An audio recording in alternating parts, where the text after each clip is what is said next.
A análise das pesquisas de preferência de votos na entrevista do dia com Maria Lídia Flandoli. E quem analisa é a socióloga Fátima Pacheco Jordão, especialista em comunicação política e social e diretora da Fato Pesquisa e Jornalismo. Obrigada, Fátima, por estar conosco. Bom, saíram resultados de pesquisa e faltando 7 semanas para a eleição, nós temos aí um cenário que pouca gente, ou não sei se há quem possa ter suposto que teríamos em eleições no Brasil. Quem está em primeiro lugar nas pesquisas é um candidato condenado em segunda instância, que está preso. E logo após, e pode ser inelegível, considerado inelegível, e logo após vem mais 2 candidatos de partidos sem expressão, partidos pequenos que geram pouco tempo para a campanha em TV e estão lá. Segundo e terceiro lugar. Então eu quero, Fátima, assim, desse cenário que é tão diferente de tudo que já vimos, a sua análise inicial. Bom, eu começaria pelo eleitorado. Quer dizer, o eleitorado já na eleição passada, 2016, mostrou um distanciamento muito grande em relação a políticos e política. Não foi uma eleição fácil para os candidatos. Esta, muito mais difícil, porque há um patamar muito elevado de não só indecisos, mas daqueles que acham que não vão votar, ou não voto, ou porque vão anular, branco e assim por diante. Há uma demora muito grande dos eleitores entenderem as mensagens dos candidatos e poderem, inclusive, articular um pouco de adesão, de a política, ideológica, afetiva, qualquer que seja, os candidatos estão congelados num processo de rejeição, de não do eleitorado não considerar aspectos muito positivos dos políticos de uma maneira geral. Então o eleitorado parece dizer, olha, são todos ruins, ou são todos iguais, ou nenhum entusiasma, não tenho nenhuma preferência no momento. Esse estado talvez melhore com a entrada das eleições.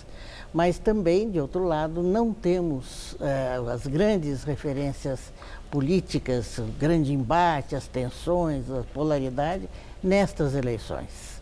Você começou Poderíamos ter ainda, com o início da campanha, no dia 31, em TV e rádio, o dia inteiro, aquela coisa, né? Aí começa uma espécie de bombardeio sobre o eleitor, que pode estar búlico.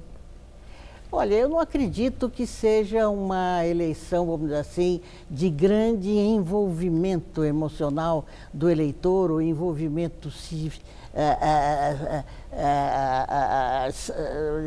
civilizado do eleitor, de envolvimento ligado à política, à ideologia, a um pensamento, vamos dizer assim, dentro do contexto da democracia. Será uma eleição provavelmente tensa, sem dúvida nenhuma, os embates, a tensão entre os candidatos, a tensão entre o eleitorado e os candidatos. Agora, nunca tivemos numa eleição, vamos dizer assim, uma situação tão forte de desagrado, de crítica, de rejeição do eleitorado. Agora, Fátima, voltando para quem está em primeiro lugar, que é o caso Lula, com os 37% de preferência de voto.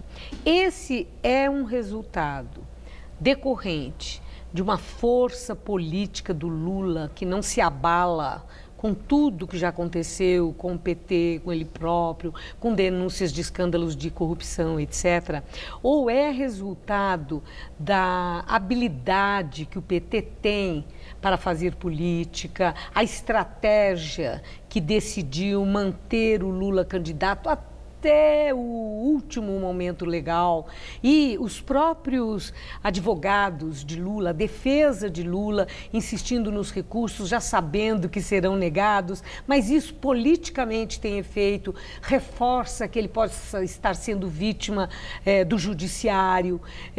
No que você vê essa grande força que alimenta a preferência de votos do Lula? É algo construído ou ele já traz na bagagem essa força toda? Então, eu acho que, evidentemente, tem a construção, acho que todos os fatores que você levantou são objetivos e corretos, mas eu acho um fator específico da liderança que, veja, quando o Lula foi preso, ele estava num momento de grande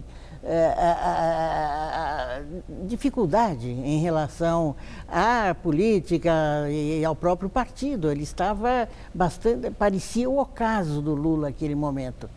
No entanto, a circunstância, o vácuo do processo político em relação às lideranças que não ocuparam espaços importantes que a sociedade gostaria de ouvir em relação aos seus problemas reais, em relação ao futuro do país, tudo isso ficou, vamos dizer assim, amortecido. E quando Lula novamente entra na disputa das cabeças dos eleitores, ele volta com a força que ele adquiriu no passado, ele volta com uma lembrança do que ele foi e assim por diante, e de uma liderança efetivamente real.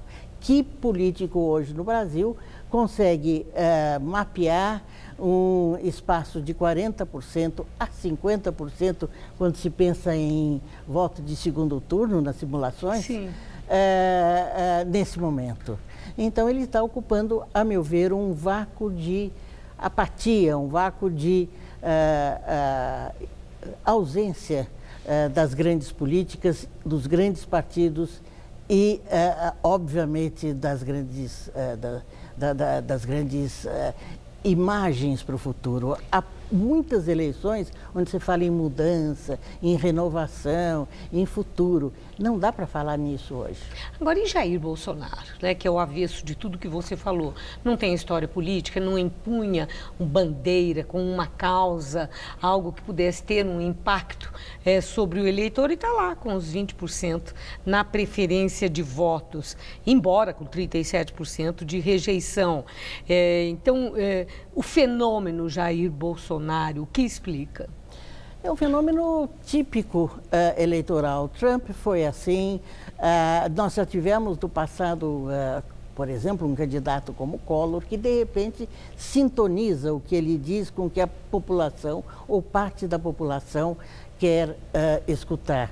Se nós levantamos a hipótese de uma situação em que está fluida, difusa, desorganizada, um candidato que vem com mensagens muito claras, muito precisas, limitada a um segmento do eleitor, ele realmente recolhe este eleitor. Por exemplo, ele não fala com o segmento majoritário do eleitorado, que são as mulheres. Ele não fala com o segmento majoritário em termos de renda, Nordeste, Sul, ele não fala com os mais pobres. Ele fala, sobretudo, com a classe média conservadora, que está, vamos dizer assim, assustada com o processo e gostaria de ter um líder que, em tese, seria uma autoridade falante. Há analistas que dizem que Bolsonaro já atingiu o teto e que essa rejeição de 37%, aliada ao pouquíssimo tempo na TV, que ele teria uma tendência aí de reversão nesse quadro de preferência de voto e começaria a cair.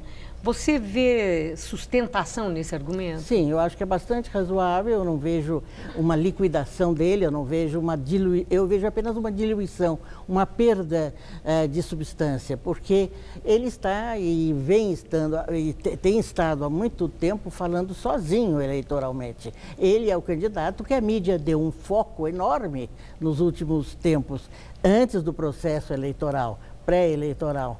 Portanto, ele acumulou, vamos dizer assim, um eleitorado que já começa a declinar. E essas pesquisas estão mostrando claramente. O voto espontâneo dele está declinando. Eu tenho a impressão que, inclusive, ele não conseguiu passar, como eu disse antes, segmentos importantes do eleitorado. Geraldo Alckmin, que não decolou mesmo com a tal da aliança, que gerou um espanto aí de tantos partidos, e as perspectivas que ele possa ter pela frente, tendo maior tempo na TV, na campanha eleitoral. O que acontece com Geraldo Alckmin, que tem história, mas não sai do lugar praticamente. É erro estratégico de campanha? Possível que sim. Agora, há um elemento que tem que admitir que esse horário, a extensão do horário eleitoral, se esse candidato tiver um discurso sintonizado com o momento e projetar para o futuro, eu tenho a impressão que ele tem vez nesse processo, chegará com muita probabilidade ao segundo turno. Mas Alckmin também representa uma continuidade daquilo que a população não gosta. A população teme hoje uma continuidade do status quo. E eles veem no Temer a rejeição dessa continuidade. E o Alckmin, às vezes, parece um candidato da continuidade. Fátima, eu agradeço muito sua análise, espero que você volte. Precisamos muito de subsídio para entender tudo que está aí. Muito obrigada, boa noite. Eu que agradeço.